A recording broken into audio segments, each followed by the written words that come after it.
What's up? I'm Dom Cena, and it is Rumor and Innuendo. It's a Friday, and it is Boomer and Innuendo, and it's the Treehouse show of horror. And I'm here with Mr. Robert Karkalis. Yeah, I'm Robert, here. happy Friday. Happy Halloween.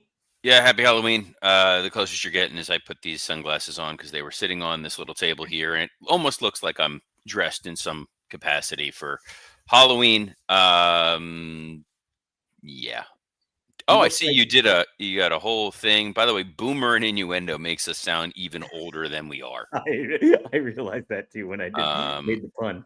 yes. I don't know what Carcastles is. Carcass, You, like carcassless. you should have had like a dash or something there. The Simpsons font didn't allow that.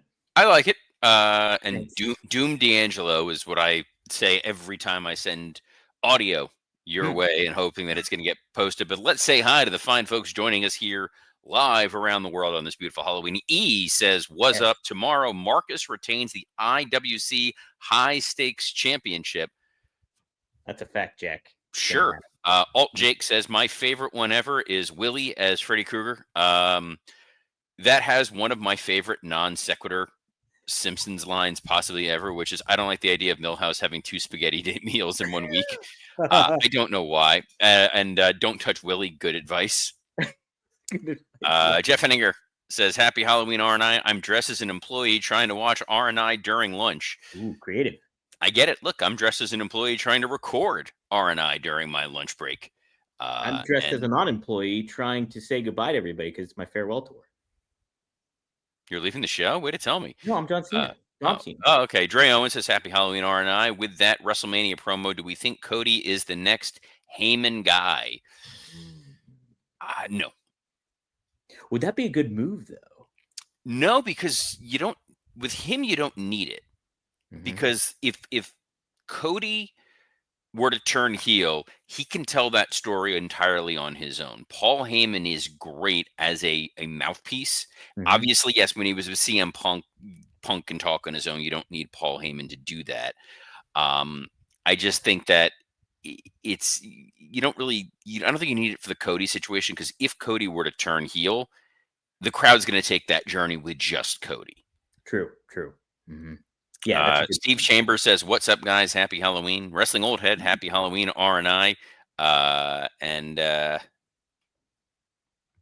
Wrestling Old Head says, "My husband is on a murderous rampage." Over, which of course, is glad that's over. Um, but That's great. Yeah. yes. And Willie Uh, Thornbush says, "Where is Dom? I can't see him." And I had to double check to make sure it was a John Cena reference and not a Dom accidentally pushed a button to make his camera disappear. oh no. But we've got a lot to cover here, and we've only got 27 minutes to do it because at 12:31 I turn into a bat. Oh my gosh. Wow. Count Robert. One. Oh, sorry, I thought we were counting. We can. We can what you can count on is SmackDown tonight. Mm-hmm. A lot of exciting stuff going on there. I'm saying without actually having read anything teed up for SmackDown, but it is the go home show for Saturday night's main event, and the path to Saturday night's main event has been very scary for the WWE, losing both Seth Rollins and Jacob Fatu to various injuries. But I would venture to guess, Dom, tonight is their last chance, last bite of the candied apple Yes. for Drew McIntyre and Cody Rhodes. Right. We're going to have Cody Rhodes and Drew McIntyre both make appearances. They are listed for the show, obviously, so they'll be on there. What would you? What's the best way to kind of hype this further? Anything? Just keep it simple, or would you do something really intense to get the fans engaged? I think it's simple and straightforward. I think they did a nice job of it last week, where they were talking about the shift in the behavior of Cody. That Cody was being more deceptive, that he was engaging in sort of underhanded heel tactics, and you damn people still cheer him, but that Drew had nothing to do with what happened to Jacob Fatu, and if it wasn't Cody, it was probably Jimmy Uso. Mm-hmm. Mm-hmm. So this is probably just going to be the kind of final showdown because in all reality, we'll get to previews in a minute. This is the last time you can really do Drew and Cody as a world title match for the foreseeable future before you really start to strain credibility. Right. Yeah. It's all really dependent on which way they're gonna go. I always say, and I like I'm sure you feel too. We always want more for Drew and stuff. So I'm curious how they're gonna, what his trajectory is gonna be as they lead into Survivor Series and Royal Rumble and WrestleMania. So I hope they have some good things planned for him. We got Carmelo Hayes taking on Kit Wilson. Robert. I like the way that they're utilizing Kip Wilson with his partner obviously on the shelf. You're able to put this guy on TV. He's embracing this war against toxic masculinity, which is what it is. But you create it. When you create certain characters, you can plug them in and advance other storylines. It's kind of what we did years ago with like Simon Dean. You know the Right. gimmick, you know the shtick. You can just put him into different scenarios, and this guy here was used to further the Damian Priest stuff, and now he's being used with Carmelo Hayes. We're firmly establishing that Carmelo is the babyface here. It gives Miz the chance to interfere in some form, fashion, or capacity, and maybe when Pretty Deadly is back at full strength, we get them and Miz in what'll be a spectacular entrance. Oh, pretty awesome is what you're saying. We have Alexa Bliss taking on Nia Jax as well in a singles action, Robert. Nia was actually pretty good in her segment last week with Sure, Charlotte and yeah. Alexa. This idea of she's calling out, you can't trust these people. Charlotte's going to turn on Alexa, or Alexa's going to turn on Charlotte, and this has happened to Nia before. I don't know. I mean, the match will be what it'll be. I don't expect anything great from it.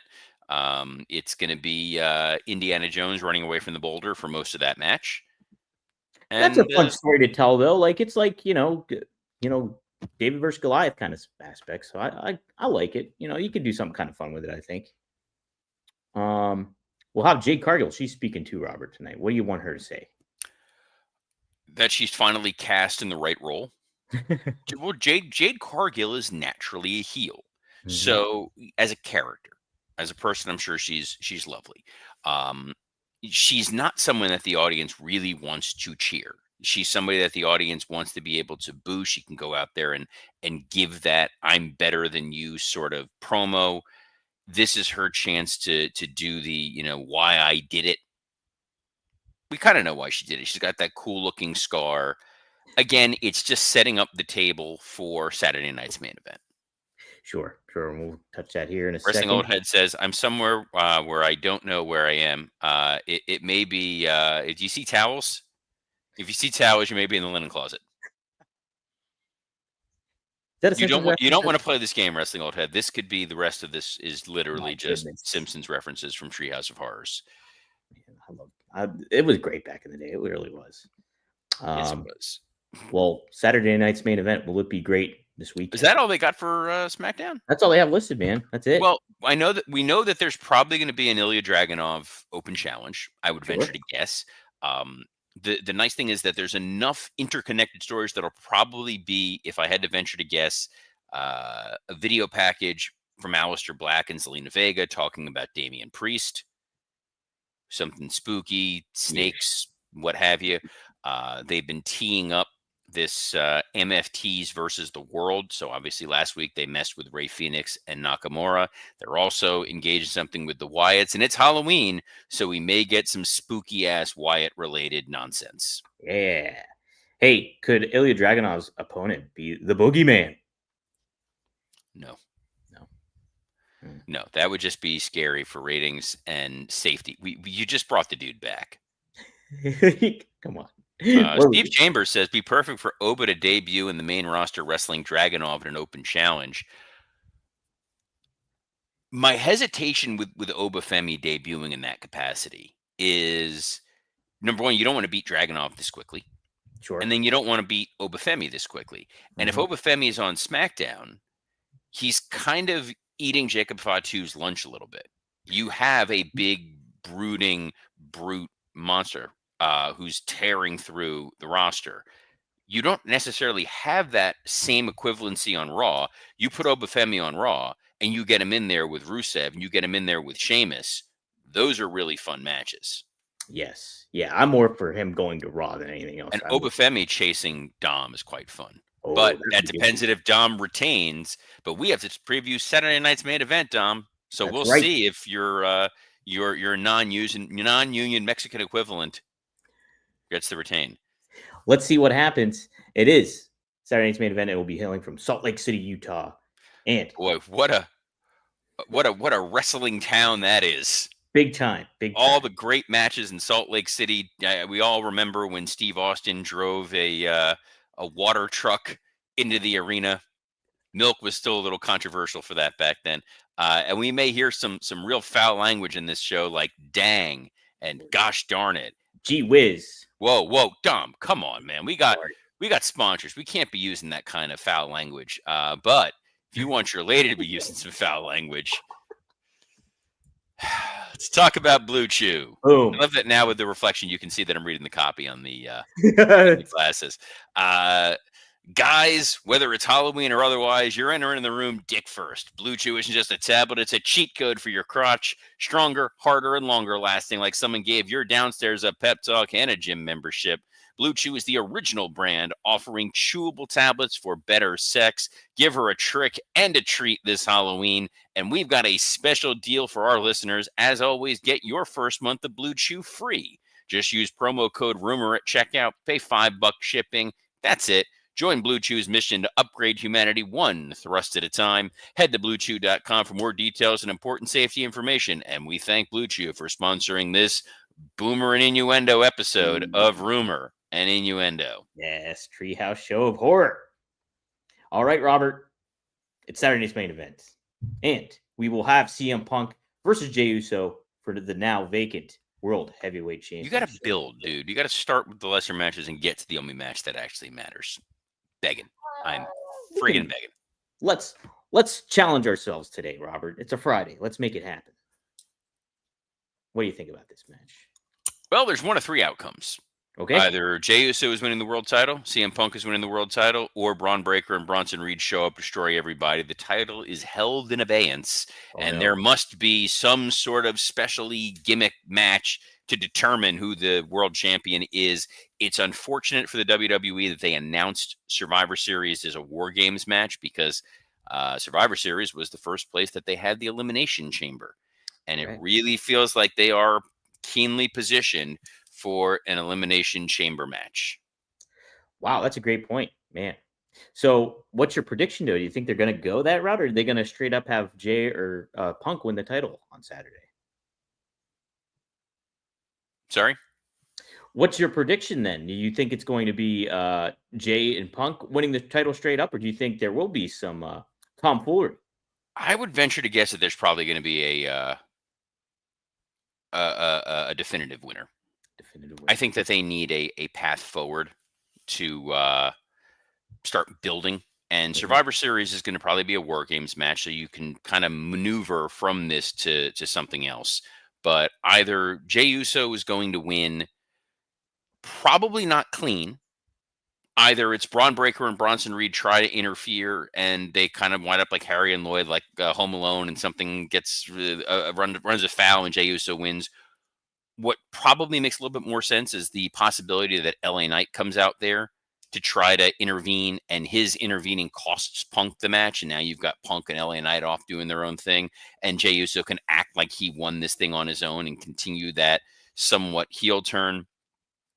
If Jey Uso wins, we know that Roman Reigns is out there lurking, coming for him for that title.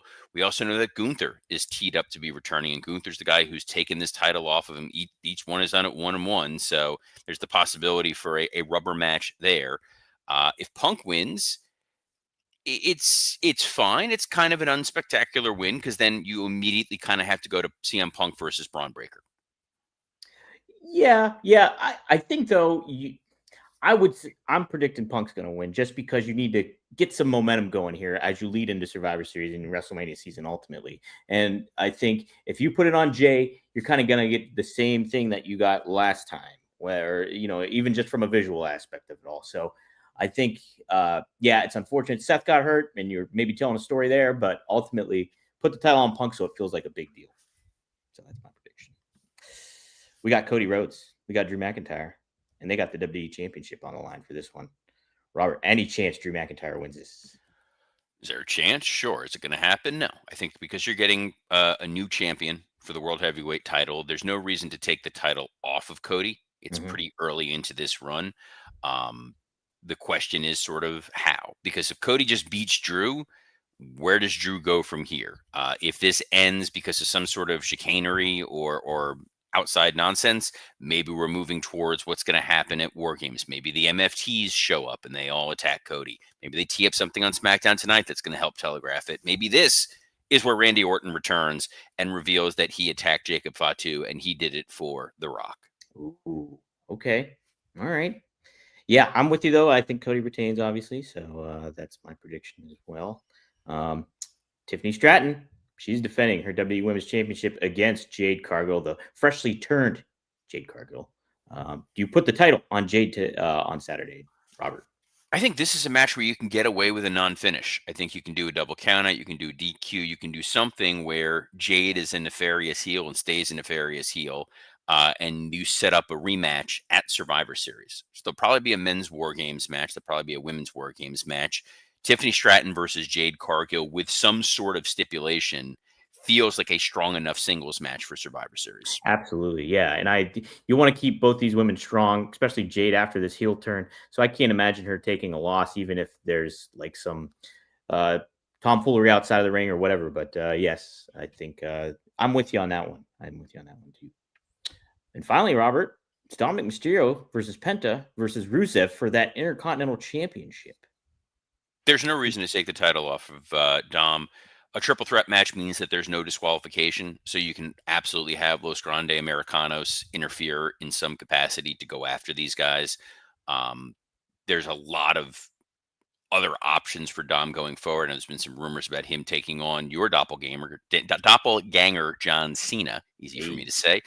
You still have AJ Styles, who's been pushing for a match with Dominic Mysterio. There's a lot of other situation. The Judgment Day could potentially turn on Dom and come after him for it. So there's no reason to take the title off of him right now. You can continue to have Rusev and Penta chase. You can then set up Rusev and Penta as unlikely allies going after Los Grande Americanos. and they teased that a little bit too on Raw, and I like that aspect. I said on the Tuesday show after Raw that I would be all for like a Rusev babyface turn because he's just kind of he's stale almost, you know. He is kind of stale. He is just kind of almost just sort of there. So Hmm. we will see. We'll have some better understandings. But this is a fairly consequential Saturday night's main event. I think that's something that I'm pretty excited about. Right. That there really is some teeth behind this show, and we don't know what's going to happen with Survivor Series. We felt like we knew, at least on the men's side, that we were going to be getting some version of like the Vision versus United Babyface front. With Seth Mm. off TV, that's not the case. So they had to come up with something on the women's side.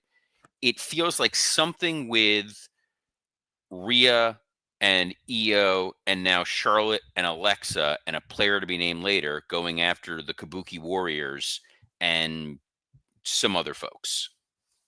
Yeah, to double back on Raw too, I meant to bring this up was the situation with Bailey and Lyra Valkyria. Nothing happened. Right. Uh, so what do you think's the next step for these two? Because I was surprised that there was no kind of at least a hook to get people kind of intrigued about what's next for Bailey and Lyra at the end of Raw. What's the theme of this week of Hook not being compelling? No, I think you'll get that Bailey turn. They'll Mhm. save it for a promo segment. It'll be an interview where Bailey slowly starts to turn and morph, and it's the end of Chinatown, where it's Okay, my sister, my mother, that whole thing. gotcha, But gotcha. you could, and by the way, that's a situation where you could slide Lyra in as the fifth on the babyface side, Bailey is the fifth on the heel side, and kind of go from there. But it's nice that they have options. They have places to pivot. Naya dealing with Alexa means you could put Naya in more games. I really just said this out loud. Julia doesn't seem to have anything going on at the moment. You can utilize her. Stephanie Vaquer is trying to get the blood sucking vampire that is Nikki Bella away from her as she Chris Jericho's herself and just sucks the lifeblood out of her. Um, but we not sucking the lifeblood out of anything, man. We will be back on Monday Right. After we have loaded up on tons of candy. What's the candy of choice that you're hoping to snag tonight, Don, when you're out trick or treating? Couple Reese pumpkins. Couple. All Big right, Reese. that's not a bad choice. How I'm a about big yours? 100 grand guy. Ooh. Love the 100 grand. A lot of You know, options. I still like Butterfinger. Butterfinger's my number one, though. Butterfinger was the best. They changed the formula. It ain't the same, but we'll be the same. We'll be here without costumes on Monday, as we are every Monday through Friday at noon Eastern on a plethora of platforms, including the WWE Creative _ish X account, the at Dominic D'Angelo X account, the at SE Scoops X account, and on YouTube on Rumor and Innuendo ad-free shows and podcast heat. So on behalf of a co-host that sadly I can still see, Dominic D'Angelo, I'm Robert Karpelis. Best of luck in your future endeavors. Be sure to show your hustle, loyalty, and respect to all those people trick-or-treating tonight.